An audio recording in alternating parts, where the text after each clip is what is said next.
Hey guys, Dustin here, and today I wanted to go over one of the guns that we use for the marksmanship camp program. This is the Smith & Wesson M&P 1522. Now, I looked at a couple of different ARs for rimfire when we got started, and this is really the one that I landed on and that worked well for us. There's a couple others out there I don't recommend, like say the one that's licensed by Colt. The mags, the bolt catch isn't even real. That kind of stuff is fake, and even the safety, I believe it was, and the Mossberg is just ugly and looks cheap. The Umarex 516 is shot well, but the trigger was 11 pounds. No. But the Smith & Wesson M&P worked well for us. We had a little quality control issues going into it, but it all worked out in the long run. We've put several thousand rounds through ours, and in fact, mine are off at Bulwark's Armory getting threaded right now for marksman camp because Bowers is sending us their USS 22s to use for the whole camp. It'll all be suppressed. Mine weren't threaded. But anyway, so this is actually a friend's. But the first thing that I had to do is one of the springs was missing inside our trigger pins, and the pins were rolling out. But Smith & Wesson sent the new pins over, and we haven't had trouble since. Now, one of the reasons I like the Smith & Wesson M&Ps the most is because the lower parts kits is relatively like all mil spec, and I guess that's really just the easy way to do it when you're making it and manufacturing it in the first place.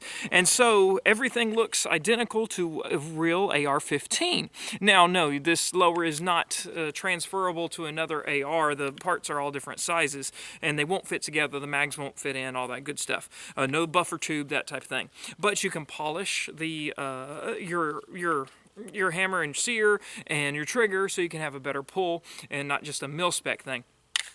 You will have, it's just your AR bolt in here. It just reciprocates. It reminds me a lot of those conversion kits for ARs, but these work a lot better. I keep mine clean, and we hardly ever have a malfunction at a marksman camp. When we do, it's magazine related, and I'll show you that. When we wear our magazines out too far, this is what they do. And so when those feed lips wear, that round starts sticking straight up, and the gun's going to fail and not feed. I did mark limits on it so we can just easily ID how many rounds are in it and load it for certain competitions. So anyway, this mag is pretty much now junk, and that stinks.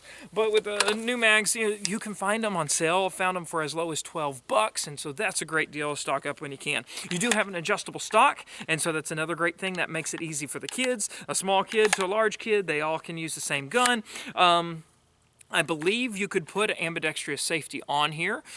We just haven't done that on ours yet. Here's why I like it the most, though, is just you're starting kids off on a AR-15 platform rifle that everything's going to be the same across the board as they grow and get into a real 223 and all the other different mods you can have on them. They have the same charging handle, they have the same safety, they have the same bolt catch, and everything actually works, and you can just charge it just like you would a normal AR mag. And so you can use this on a small kid. Like on mine, I'd let them practice and shoot with this and then switch them over to a 300 blackout while we're deer hunting, and they never even know the difference. It feels the same, it shoots the same, and they're not scared of the recoil then.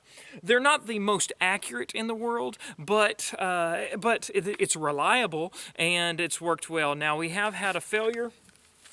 Actually, both our guns. We were getting misfires, and it turns out we broke both our firing pins in both of our guns. So that one is about, that's a little over a 1/4 inch shorter than it's supposed to be, and I've got 2 in here and the extra pieces from what broke. I called Smith & Wesson, and they're like, "You broke your firing pins? What ammo are you using?"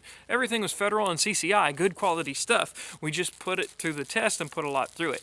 Now, I do know that Appleseed has banned the M&Ps for some sort of safety reason with the guns running off or not working well.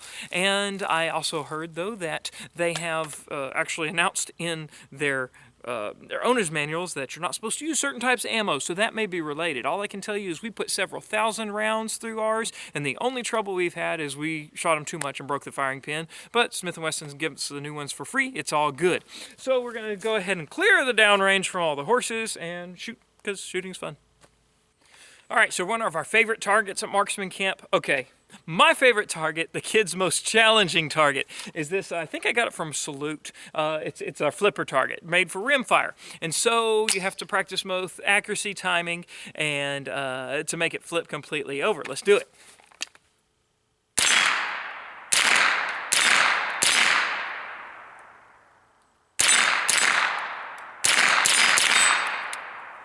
All right, so I was doing it kind of slow so you see how it works. Once it resets, we're gonna see how quick we can really do it. There we go, and now it flips completely over. So that's the Smith & Wesson M&P. We'll go ahead and do the rest of the mag dump. And if you're looking for a fun rifle to train your kids on, I do recommend this one. Good stuff. So y'all just shoot straight.